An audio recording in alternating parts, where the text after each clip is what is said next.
What's up guys, it's your boy Dekkster here, and Rise of Shadows just came out. The meta has been changing a lot, but I have some really cool decks for you here that have been performing very nicely. I'm going to be covering 8. There are more cool decks out there than this, but these are the ones that piqued my interest. They've also hit relatively high legend. As a disclaimer, be careful if you're crafting any of these. If you're tight on dust, the meta is changing so much. It looked like yesterday Rogue was kind of just dominant, and then today things have changed quite a bit. Seems like Warrior's pretty good. There's like cool Shaman decks coming out of nowhere. Rogue is falling in popularity, although it's still good. So yeah, just be careful when you craft things. Be very, very careful. All right, so let's start off with this Malygos Shaman that Feno piloted to top 50 legend. Now this is really cool. Muck Morpher was always a very interesting card, and the fact that you can use it to, you know, pull out either the Walking Fountain or Malygos, or I guess Ziliax as well. It actually seems quite difficult to beat a Shaman deck like this because they have so much lifesteal through the Witch's Brew, you know, pulling out the Walking Fountains or just straight up playing the Walking Fountains. And then if you ever manage to develop a board against them, they just hit you with the Hagatha's Scheme. So it's kind of hard to kill these guys. And then they just drop the Malygos, hopefully through a Eureka, and then they can hit you with, you know, a couple lightning bolts and a couple totemic smashes. Plus they have the Ancestral Spirit to kind of throw on one of the Malygoses, so it's a little bit harder to kill. Not a lot of people are running silences or anything like that, so this deck is just, it's a top performer. It seems pretty good. All right, so we got Firebat hitting top 10 legend with this Mech Hunter. I piloted a very similar one with great success, but I mean, he hit top 10 with this version. And I don't know if you guys have tried playing this yet, but it is a lot of fun. Just the amount of value you can get out of this is insane. Sometimes you'll play an Oblivitron, you'll hit it with a Fireworks tech, it's gonna pull a Mechanical Whelp, it's gonna trigger the Mechanical Whelp, and if that happens, you pretty much just win the game on the spot. Nobody thought Oblivitron would be good, but it's proving to be quite a good card. 9 lives, pulling a lot of weight here because you can discover a Spider Bomb if you really need a Spider Bomb. If you just want the draw, you can discover an Ursitron, or maybe you're using it on an Oblivitron or a Mechanical Whelp. There's so many great targets for it, it's insane.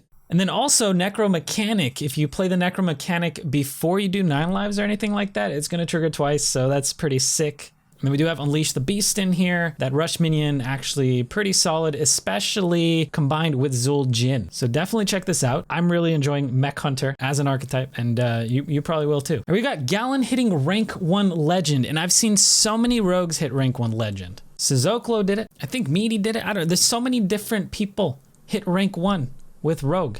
And there are some slight variations between the lists. Some of them dropped the Heist Baron Togwaggle, but I chose this one because it has Togwaggle in it, and I had a lot of people asking me for cool Togwaggle lists. I personally played this one and it was doing fantastic. I got no value out of the Togwaggle. I did have a low sample size, but the deck just seemed to win without him. So I could only imagine if you also pulled out the Togwaggle that it'd just be even better. But I have seen other versions of this list that cut the Togwaggle in favor of like Greenskin and Leroy, but it does seem like one of these sort of burgly rogues is going to remain as a tier 1 rogue deck. This is not running Henge Clan Thug because Henge Clan Thug has anti-synergy with the Waggle pick, and it's also not running Myras because usually you have a ton of stuff in your hand because of the Evil Miscreant. The Burglar also generates cards, the Blink Fox generates cards, the Cable Rat generates a Lackey. So usually you're not going to run into a turn where you're kind of just top decking hoping for that Myras. But once again, there are different variations of this that have hit rank 1 legend that don't have the Togwaggle, but this one's really sick. We got Kribo hitting top 50 legend with this Khadgar Mage. Now I played this one and it is a lot of fun. It's running the Khadgar, it's running the Malygos, it's running Conjurings, it's running Ray of Frost, it's running Power of Creation. There's a lot of new cards here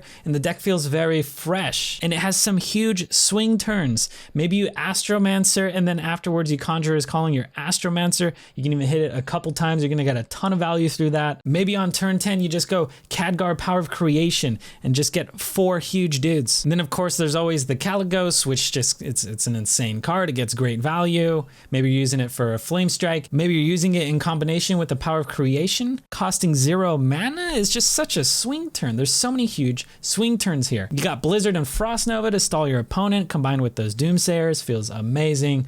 Mirror Image and Ray of Frost to also kind of delay your opponent, and those guys kind of combined with Antonitis feels so good. Personally, when I was playing this, I felt like the Acolytes of Pain were a bit clunky, but maybe you guys will feel different.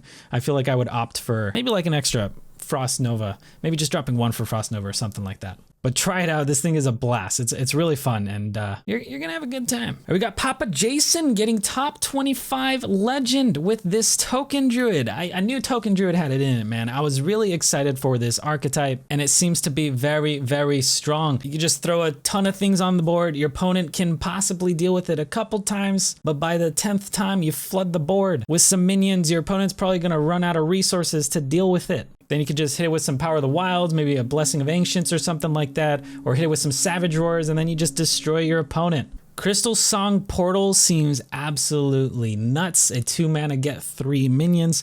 It's totally worth. A lot of the Druid minions are actually really, really good. So I've yet to like roll a portal where I was kind of disappointed with what came out of it. Staladris pulls a lot of weight, having synergies with Power of the Wild, with the Wrath, with the Mark of the Loa. He's just so good, man. And then the Forest Aid, your opponent can't really deal with it. Running 2, it does seem heavy, but it actually ends up working out. On turn 8, you flood the board with the Forest Aid. If your opponent doesn't deal with it, you're gonna kill him with a Roar. So your opponent has to deal with it. And then the next turn, you just make another board again. And if they don't deal with that one, then you win the next turn, usually. But yeah, PapaJason, top 25 with this. I think he went even higher than that. He just didn't tweet about it again. We got Possessi hitting rank 1 legend with this warrior deck. It is a bomb warrior, and bomb warrior is actually really, really good right now, guys. I didn't think it performed so well, but my God, is it insane. He's running the Seaphorium bombers, which I thought were too slow, but they actually feel perfect here. And you can also kind of play this in a real grindy manner, where you're just trying to get maximum value of putting bombs in your opponent's deck. And then once you and your opponent are both kind of in fatigue, you just drop down the Archivist and you refill your deck. But yeah, this list is nuts. It's a lot of fun. Who knew Bomb Warrior would be so solid? And I found the best way to actually beat this deck. I've had a lot of people ask me, how do you beat this?